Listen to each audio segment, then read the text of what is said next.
गुजारा। तो कैथोड्स ने अगेन क्या किया, सेमी सर्कुलर पाथ यूज किया and they were deflected towards the point P2 और यहां पर इन्फ्लोरेसेंस क्रिएट की। क्लियर होगी बात ये।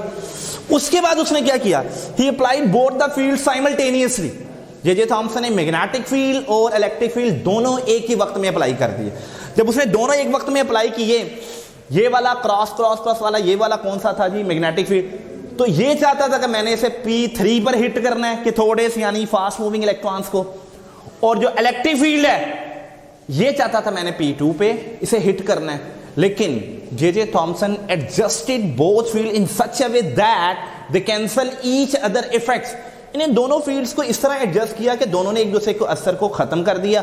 And again this cathodes hit the point P1 when all the fields were of, switched off, यानी दोनों के फील्ड्स को कैंसिल कर दिया। दोनों के फील्ड्स को क्या कर दिया, कैंसिल कर दिया। अब इसको कैंसिल करने के बाद he was able to conclude that कि इसमें जो सर्कुलर मोशन या सेमी सर्कुलर जो मोशन हुई थी उसमें दो तरह की, आपको पता है कोई भी चीज जब सर्कल या सेमी सर्कल मूव कर रहा होता है उसमें दो तरह की फोर्सेस ऑपरेट हो रही होती है, एक सेंट्रीपिटल और सेंट्रीफ्यूगल फोर्स। अब इसमें जो सेंट्रीपिटल फोर्स है it will be provided by the HEV और सेंट्रीफ्यूगल फोर्स क्या होगी, mv² ओवर r, जिसमें आपको पता है कि H क्या है, it is actually a strength of magnetic field. H क्या बेटे, it is a strength of magnetic field. और इसमें बेटे E क्या है, E क्या है, चार्ज ऑन इलेक्ट्रॉन या कैथोड्स। और V क्या है पुत्र, V is velocity of moving electron या कैथोड। स्मॉल m क्या है, स्मॉल m जी है मास ऑफ इलेक्ट्रॉन या कैथोड्स। और r क्या है, वो रेडियस, इसी को अगर काउंट करेंगे तो ये रेडियस में काउंट, वो रेडियस जिसके तहत वो इलेक्ट्रॉन क्या करता है, डिफ्लेक्ट होता है, मूव होता है। ठीक होगी बात की। अब ये जो सेंट्रीपिटल फोर्स है it will be exactly equivalent to a centrifugal force, HEV equal to mv² over r। Okay, circular motion है। आल्दो आप ये सेमी सर्कल देख रहे हैं, देखिए ना, ये एक सेमी सर्कल है लेकिन इसको पूरा किया जा सकता है, ये पूरा सर्कल बन सकता है। ठीक होगी बात ये। तो HEV equal to mv² over r, v² को आप v मल्टीप्लाई v कर सकते हैं। जब v मल्टीप्लाई v करेंगे HEV equivalent to m multiply v into v over r, this v will शीशा टू ईच अदर। और बेटे HE इक्वल टू किसके आ जाएगा, m into v over r। आपको E और m वैल्यू निकालनी है। m मल्टीप्लाई हो रहा है, इधर आकर डिवाइड होएगा, H मल्टीप्लाई हो रहा है, इधर आकर डिवाइड होएगा। इस तरह E ओवर m इक्वल आ गया v over HR, v over HR। लेकिन आपको पता है कि जो वेलोसिटी है ये बहुत हद तक डिपेंड किस पर करेगी, इलेक्ट्रिक फील्ड स्ट्रेंथ पर और मैग्नेटिक फील्ड स्ट्रेंथ पर। E बोले तो electric field strength capital E, और H बोले तो मैग्नेटिक फील्ड स्ट्रेंथ। अब लुक एट हियर, तो फिर क्या होएगा, E over m is equal to v over HR है, v की जगह पर क्या आ जाएगा, E ओवर h। इस v की जगह पर क्या आ जाएगा, E over h divided by कितना है, HR। अब आपको पता है कि E ओवर m, HR ऊपर जाके उलट गया तो E ओवर क्या आ जाएगा, H² R। Electric field strength, magnetic field strength और रेडियस, इसकी वैल्यू नाउन कर कर जे थॉमसन ने इलेक्ट्रॉन यानी कैथोड इसके पार्टिकल पर क्या निकाला, चार्ज। तो E और m वैल्यू जो इलेक्ट्रॉन के निकले वो निकली 1.7588 इंटू 10⁻11 कूलम पर kg। मतलब अगर इलेक्ट्रॉन या कैथोड हमारे पास 1 किलोग्राम हो, 1 kg हो, तो टोटल चार्ज कितना होगा, 1.7588 इंटू 10⁻11 kg। क्लियर। आइए अब देखते हैं measurement of charge on electron by Millikan's oil drop method. बेटे E और m वैल्यू निकल गई, लेकिन खाली E यानी जो चार्ज की वैल्यू थी वो कितनी है वो अभी मालूम नहीं हुई। और वो किसने निकाली जी, वो जी सबसे पहले मिलिकॉन्स ने निकाली। उसने एक मेथड अपनाया जिसका नाम क्या बोला जाता है, मिलिकॉन्स ऑयल ड्रॉपलेट मेथड। ड्रॉप कह लें कतरा, और ड्रॉपलेट कतरियाँ, छोटे कतरे होंगे तो उसे हम ड्रॉपलेट्स कह सकते हैं, ड्रॉप भी कह सकते हैं। अच्छा, उसने भला क्या किया, मिलिकॉन्स ने इलेक्ट्रॉन पर चार्ज मालूम करने के लिए एक मेटालिक चैम्बर यूज किया। ये मेटालिक चैम्बर आपको नजर आ होगा, ये सारा क्या बेटे मेटल का चैम्बर है। इस मेटेलिक चैम्बर के दो कंपार्टमेंट थे, एक लोअर और एक अपर, ठीक है। लोअर कंपार्टमेंट को उसने यूज किया नेगेटिव इलेक्ट्रोड के तौर पर और अपर कंपार्टमेंट को उसने यूज किया पॉजिटिव इलेक्ट्रोड के तौर पर। यानी एक बैटरी ली, अपर कंपार्टमेंट को बैटरी के पॉजिटिव टर्मिनल से जोड़ दिया, लोअर कंपार्टमेंट को बैटरी के नेगेटिव टर्मिनल, ताकि इन दोनों के दरमियान, इन दोनों प्लेट्स के दरमियान इलेक्ट्रिक फील्ड अप्लाई किया जा सके। दूसरी बात, अपर कंपार्टमेंट में होल भी था। तीसरी बात, इस मेटेलिक चैम्बर को फिल किया गया था गैस से। चौथी बात, इसका जो बैकग्राउंड था वो डार्क था। इसका बैकग्राउंड क्या था? डार्क। पांचवी बात, इसके अंदर के माहौल को विजुअलाइज करने के लिए क्या यूज की गई? बाहर से माइक्रोस्कोप। छठी बात, ऑयल के ड्रॉपलेट्स पैदा करने के लिए एक छोटा सा डिवाइस या मशीन यूज होती है which is called as atomizer. It produce a very fine spray of oil, but keep in mind इसमें ऑयल उसने वो वाला इस्तेमाल करना है जिसका रेट ऑफ एवेपोरेशन बहुत कम हो, वेरी लो वेपर प्रेशर। क्योंकि अगर रेट ऑफ एवेपोरेशन बहुत ज़्यादा हुआ तो फिर तो पॉसिबल नहीं है कि हम अच्छे से इलेक्ट्रॉन का चार्ज मालूम कर सकें, ठीक है। तो वो ज़्यादातर पैराफिन ऑयल्स कह लें, इंजन ऑयल से होते हैं, हाई क्लॉक ऑयल्स जो होते हैं, सिलिकॉन ऑयल्स, वो यूज़ किए जा सकते हैं इस एक्सपेरिमेंट के अंदर। ठीक होगी बात, ये ज़्यादा विस्कस होते हैं वो। अच्छा, ये था ऑपरेटर्स जो उसने यूज़ किया था to measure the charge on electron. Number 1, उसने यूज़ किया एक मेटेलिक चैम्बर। नंबर 2, जिसके दो कंपार्टमेंट थे, lower compartment and upper compartment. Number 3, जो अपर कंपार्टमेंट था it was connected with the positive terminal, lower compartment connected with the negative terminal, या positive electrode और नेगेटिव इलेक्ट्रोड। इन दोनों कंपार्टमेंट, दोनों प्लेट्स के दरमियान ही had to apply electric field, ठीक है। नंबर 3, कि उसने क्या किया कि this metallic chamber was filled with the gas. Number 4, इसका बैकग्राउंड डार्क रखा। नंबर 5, इसने इसको देखने के लिए माइक्रोस्कोप इस्तेमाल की। Number 6, he used an atomizer to produce a very fine spray of the oil. Number 7, एक एक्स-रेज इंट्रोड्यूस करवानी है उसने टू आयोनाइज द गैस। चलें अब काम शुरू करते हैं जी। सबसे पहले उसने क्या किया मिलिकॉन्स ने? जी बच्चों, मिलिकॉन्स ने एटोमाइजर के जरिए ही produce a very fine spray of oil drops और oil droplets in the upper compartment. जो ही वो अपर कंपार्टमेंट में वेरी फाइन स्प्रे ऑयल्स का प्रोड्यूस करता है, of course due to the force of gravity ये ऑयल ड्रॉपलेट्स नीचे की तरफ मूव करेंगे and they will pass through these holes present on the upper compartment. ये नीचे आ रहे हैं ऑयल ड्रॉपलेट्स, अब नीचे एक पर्टिकुलर वेलोसिटी से आ रहे हैं। अब इनकी जो वेलोसिटी है ना, it will depends upon the weight of that oil droplets, ठीक है। जितना वेट ज्यादा होगा उतनी इसकी वेलोसिटी ज्यादा होगी। जो डाउनवर्ड डायरेक्शन में ऑयल ड्रॉपलेट्स मूव कर रहे हैं उसकी वेलोसिटी को मैंने किससे जाहिर कर दिया? v1। और मैंने बोला अगर हल्के होंगे तो आहिस्ता आहिस्ता आएंगे, वेट कम होगा तो, वेट अगर ज्यादा होगा तो बड़ी तेजी से आएंगे। सो मैं बात कर सकता हूं कि जो डाउनवर्ड डायरेक्शन में वेलोसिटी है that is directly proportional to the weight of the oil droplets, जो कि क्या है? Weight mg। यानी ये वेट जितना ज्यादा होगा वेलोसिटी डाउनवर्ड डायरेक्शन में उतनी ज्यादा, वेट जितना कम होगा वेलोसिटी डाउनवर्ड डायरेक्शन में उतनी कम होगी।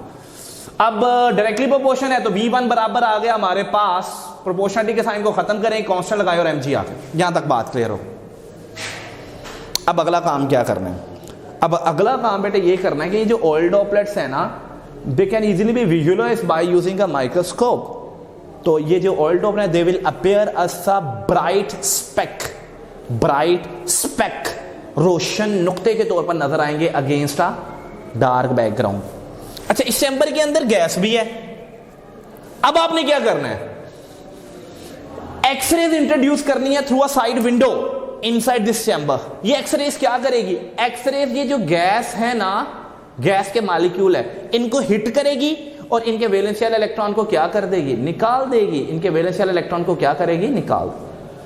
सो there will be a flood of electron in this chamber. दोबारा देखिएगा, एक्सरेज इंट्रोड्यूस करनी है, एक्सरेज गैस को आयनाइज कर देगी और इसके इलेक्ट्रॉन नॉकआउट कर देगी।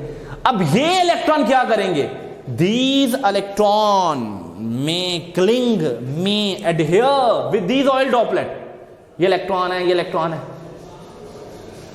अब कौन से ऑयल ड्रॉपलेट पे कितने इलेक्ट्रॉन क्लिंग हो रहे हैं, एडहियर हो रहे हैं, नहीं पता।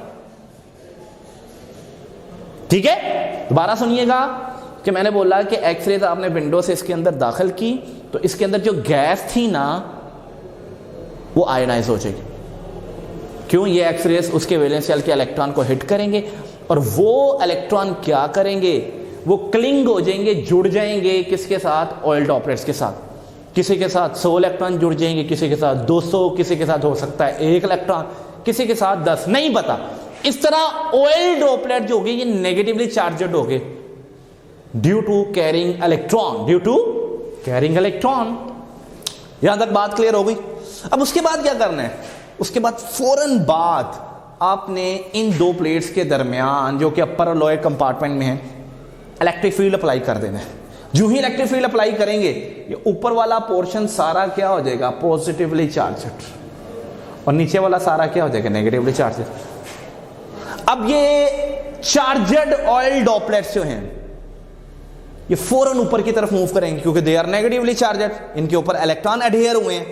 ये ऊपर की तरफ क्या करेंगे, मूव करेंगे towards the positive electrode, towards the positive electrode. अब ऊपर की तरफ इसकी जो वेलोसिटी है under the influence of electric field, that is v2।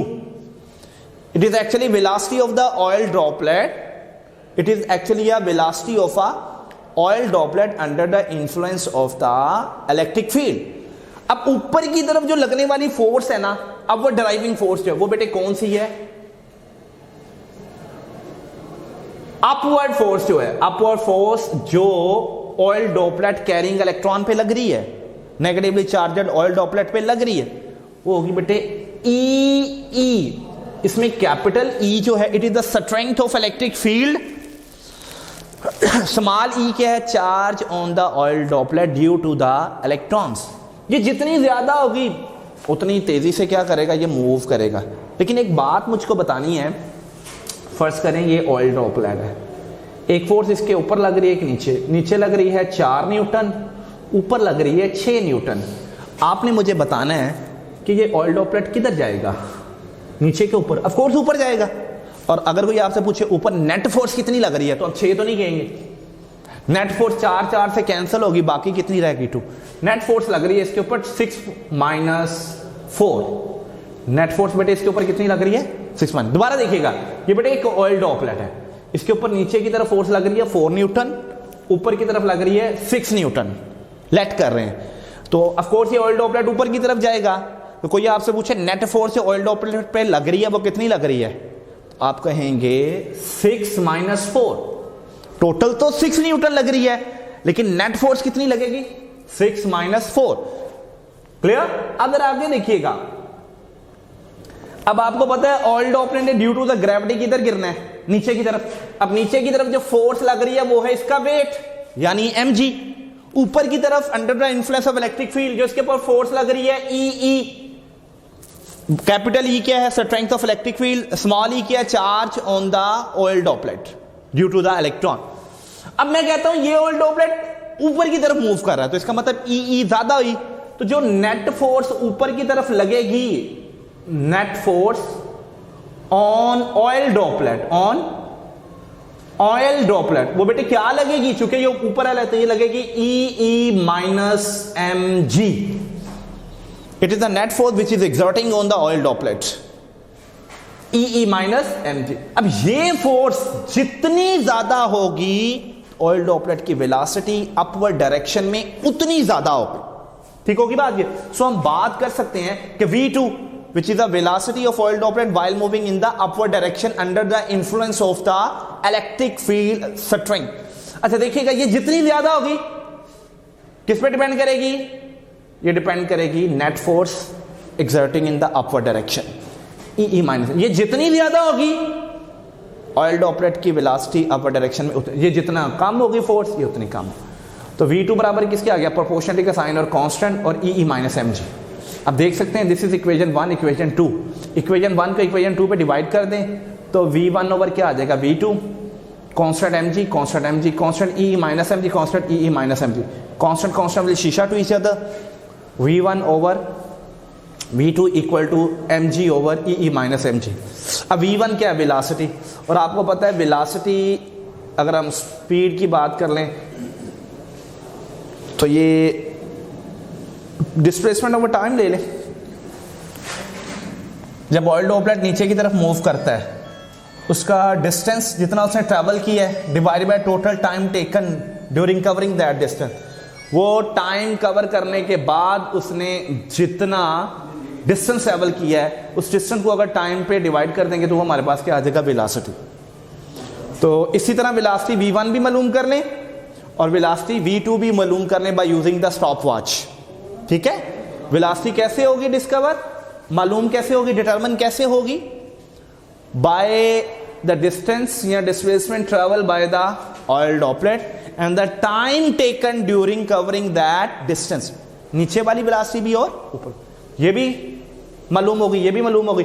और जी आप लोगों को पता है ये क्या है, ग्रेविटी, जिसकी वैल्यू 9.8 मीटर पर स्क्वायर सेंटीमीटर या फिर 10 मीटर पर स्क्वायर सेंटीमीटर आप लेते हैं। ई क्या है, इलेक्ट्रिक फील्ड स्ट्रेंथ, और इलेक्ट्रिक फील्ड स्ट्रेंथ बराबर होती है V ओवर डी। इसमें V क्या है हमारे पास, वो पोटेंशियल डिफरेंस जो हम अप्लाई कर रहे हैं इन दो प्लेट्स के दरमियान, पॉजिटिव और नेगेटिव प्लेट, और D क्या है, इन दोनों का डिस्टेंस। तो इससे हमें क्या मिल जाएगा, E। लिहाजा V1 भी मालूम, V2 भी मालूम हो जाएगा, G हमें पहले से पता है और capital E electric field strength हमें इस तरह पता चल जाएगा, पोटेंशियल डिफरेंस हम अप्लाई कर रहे हैं। D हमारे पास क्या है, distance between these two plates है, अगेन इधर mg।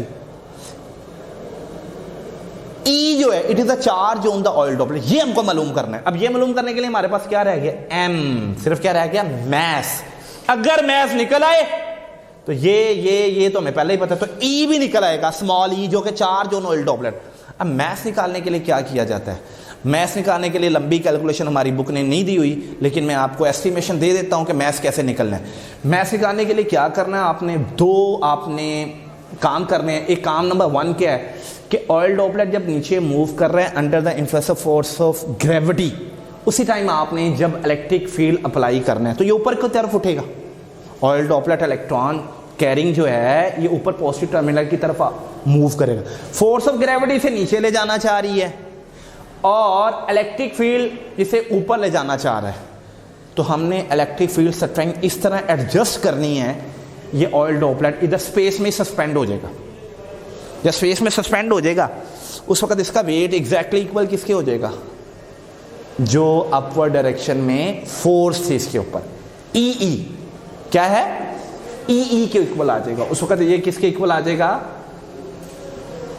ई इक्वल आ जाएगा mg। इसका वेट यानी फोर्स ऑफ ग्रेविटी जो इलेक्ट्रिक फील्ड स्ट्रेंथ आपने इसके इक्वल आ जाएगा। इसी तरह बेटे आपने क्या करना है, जब फ्रीली इसे नीचे मूव करने देना है तो इसके अंदर हवा भी है या गैस भी है, तो वो डेफिनेटली वो ऑयल ड्रॉपलेट नीचे मूव कर रहा है तो इसके ऑपोजिट डायरेक्शन में क्या लग रही है, फ्रिक्शनल फोर्स, जिसे आप क्या बोलते हैं, ड्रैग फोर्स। तो फ्रिक्शन अप्लाई कर कर आपने यानी हवा वगैरह या गैस वगैरह अप्लाई कर कर ये जो वेट है इसका इक्वल किसके कर देना है आपने, ड्रैग फोर्स के, जो कि हमारे पास क्या है 6 पाई ईटा r। उससे फिर आपके रिलेशन इस्तेमाल करते हुए आपने क्या निकाल लेना है, मैस। यानी ऑयल ड्रॉपलेट को सस्पेंड करना है स्पेस में, कैसे, by equalizing its weight with the force E, और ड्रैग फोर्स के इक्वल कर कर आपने इसका क्या निकाल लेना है, मैस। जब मैस भी निकल आएगा तो उसका फिर क्या मालूम हो जाएगा, चार्ज। बटे मिलीकांस ने 4000 ऑयल ड्रॉपलेट्स के पार्टिकल इसके चार्ज निकाले, क्योंकि आपको पता है कि किसी ऑयल ड्रॉपलेट के साथ 1 इलेक्ट्रॉन क्लिंग था, किसी के साथ 2, किसी के साथ 100, किसी के साथ 500, उसे नहीं पता था। अब उसने जितने भी ऑयल ड्रॉपलेट्स का चार्ज निकाला जिसके पास जिनके ऊपर इलेक्ट्रॉन चिमटा हुआ था, इलेक्ट्रॉन लगा हुआ था, उनमें से जो सबसे कम चार्ज उसने मालूम किया था ऑयल ड्रॉपलेट का, वो कितना था, 1.59 × 10⁻⁹ कूलम। ये सबसे कम चार्ज था। बाकी तमाम ऑयल ड्रॉपलेट के चार्जेस या तो इसका डबल थे, या इसका 3 गुना थे, या इसका 4।